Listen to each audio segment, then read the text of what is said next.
In my DAWs, I'll put the higher things at the top just to kind of give it a little more order, and I can see at a glance exactly what everything's doing.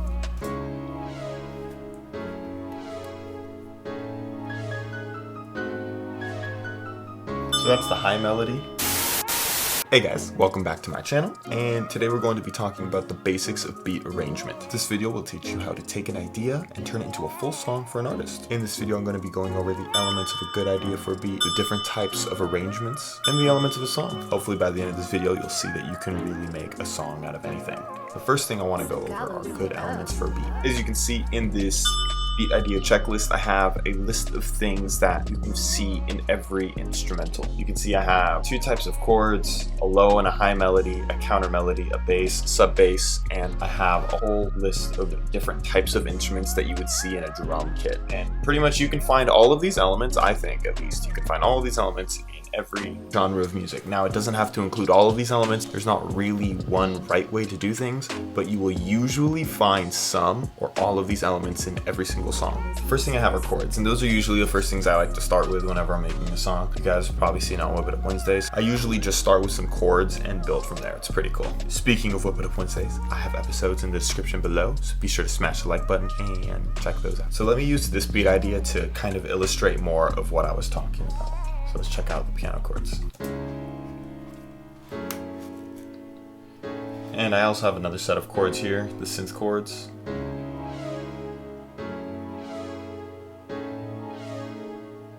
I like to have two melody tracks, at least one that's high, so that's higher than the chords. That's usually how I arrange them also. In my DAWs, I'll put the higher things at the top just to kind of give it a little more order, and I can see at a glance exactly what everything's doing.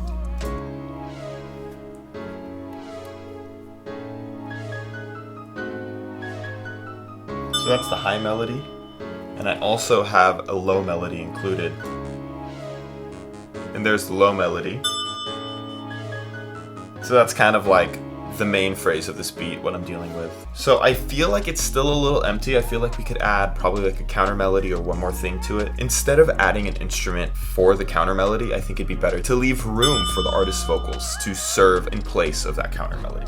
Usually you could add another bass. It'd probably sound pretty cool with another bass, but for this case, I'm going to leave the bass out of it. I don't want to add a bass track. Maybe I could, maybe I won't, I don't know. The reason is because I want to add room for a sub bass. So I want the bass really low. And for the drums, you got the hats. The crash, of course, the claps.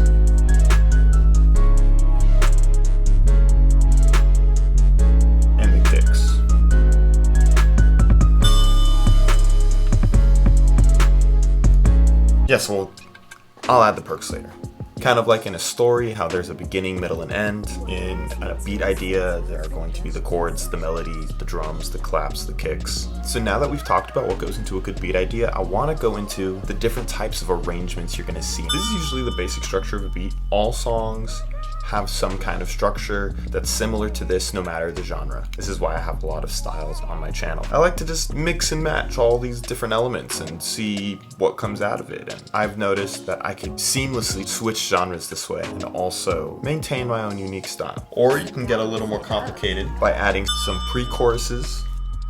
It's really up to you and how you feel the song should go. Some songs don't have more than one verse. Some songs are only verses. Now that we've gone over the different types of arrangements, I want to go over the elements of the song, so how each of those sections of the arrangement are. So for the intro, usually it's very little instrumentation. It usually lasts like 4 measures to 8 measures depending on the feel. I mean, it changes. I like to keep my beats pretty short and to the point. So I keep it 4 measures, 8 measures if it's in double time. The next section is the verse. So in the verse, there's a little more instrumentation. Most of the lyrics go here. This is usually for about 16 measures. That's why you'll hear rappers say like, spit a 16. It's because verses are 16 bars. Or it could be 32 bars if it's in double time. I know a lot of these drill trap producers like to produce everything in double time. And to keep the verse interesting, because it's so much longer than all the other sections of the song, keep the verse interesting, it usually changes something in the instrumentation every 4 measures. So you'll notice that in my beats and many other producers' beats, something will change every 4 measures, every 16 beats. Like they'll take out a hi-hat, or they'll add a kick drum, or they'll take out a melody, or they'll add a filter of some kind. And that's just a great way to keep things interesting. The next section is the chorus. This is the big part of the song, right? All the instrumentation is here. The lyrics are always the same. It's usually for 8 measures. Sometimes there's an A section and a B section, but the chorus is the part of the song where like everyone knows the words, everyone's going crazy, everyone's having a good time. And yeah, this is the memorable part of the song. This is the part of the song that's like got you in its grips, right? You're listening to the song in all of its glory at this point. Now the bridge is an interesting part of the song because it's not like the verse and it's not like the chorus at all. It's a completely unique part of the song. This is usually where the chords or the rhythms might change. Usually if my clap or my snare is hitting on the 2 and the 4, I like to change them to hit on the 3. It kind of gives it this like delayed rhythm, but it's still like a breakdown type of feel. And this is usually the part I've noticed where artists will really like let it all out. I've heard some really crazy writing in the bridge, crazy in a good way, in the bridge. And sometimes it's like my favorite part of the song, and then sometimes it's just like the worst part of the song. I don't even know why the artist included it in there, but that's just my opinion. Don't make a song without a bridge because it's a really great opportunity to express your creativity, in my opinion. And there's the outro. So there's lots of ways to do outros. I like to do a fade out. I do that with some automation. There's infinite ways to end things. You have the big band endings. You have songs that like end on one note. And usually outros last 4 to 8 measures, but if you know the rules, break the rules. And if you want to get fancy, you can add pre and post choruses. So these go before and after the choruses. And they're usually 4 measures, and it usually acts as some type of mediator between the verse and the chorus, if the verses and the chorus are like vastly different, or it adds an extra spot for the artist to add vocals or some extra lyrics that they wanted to include. Pre and post choruses are really fun to add more dynamics to songs. I tend not to include them in my beats, but that's just because I like to keep things simple. If you want to add a little more complexity to songs, by all means do it. Some of the best parts of some of my favorite songs are in the pre and post chorus, so don't snooze on these. So given all our newfound knowledge, I'm going to take this beat idea and now arrange it into a full song. So the first thing I'm going to do with this idea is just repeat it over a bunch of times. So I'm going to select the whole thing and press Command R.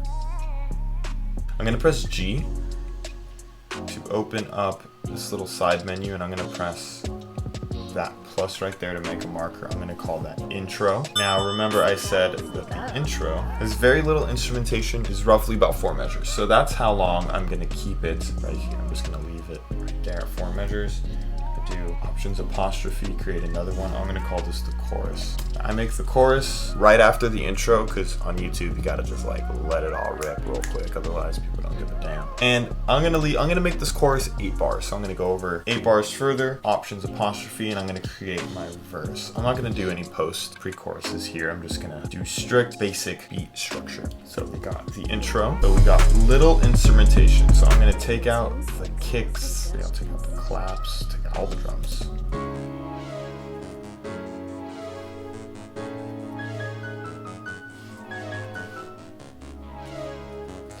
I like the pianos.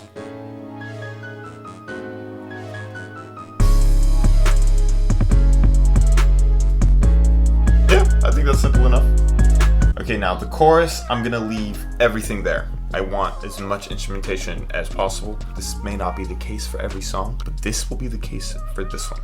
So I'm gonna have all of the instrumentation, all the instruments in their glory. So I'm gonna look at the verse now. Verse, it's going to be 16 measures, and at the beginning of the verse I like to give a lot of leeway, so I take out the kicks and the 808s. I'll take out the high melody too.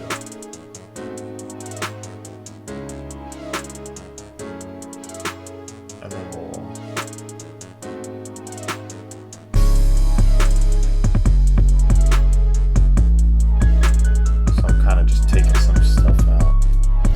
I'm going to change the hi-hats up here.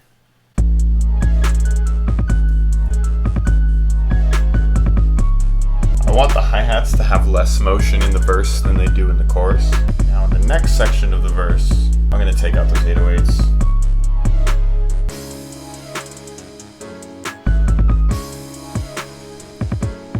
And just like that, we have the verse.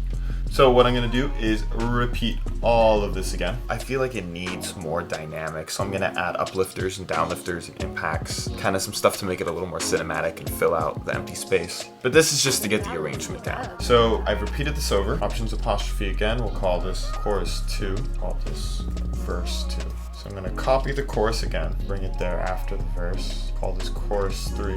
Now I'm gonna repeat that over. This next section is gonna be the bridge. After the bridge, I like to do the outro. Just because this is a beat that I'm putting up for sale. This isn't the final draft of a song. This is just to get an idea of the elements of the song. So a writer can go in and write their parts, and later in the recording, they could rearrange it however they need. But doing it this way, it comes organized for them. So when they buy the beat, they know exactly which section is the chorus, which section is the verse. I put timestamps in the pinned comments on each beat that have each of the sections of the song listed. Yeah, I would say this beat is fully arranged. It's pretty simple, but you know, I like it. Actually, I don't think I'm gonna add anything. All that needs to be done to this beat now is just doing a little bit more mixing, some tagging, and then mastering it. If you like what you saw today, be sure to hit the like button, subscribe, leave a comment, and let me know your favorite part.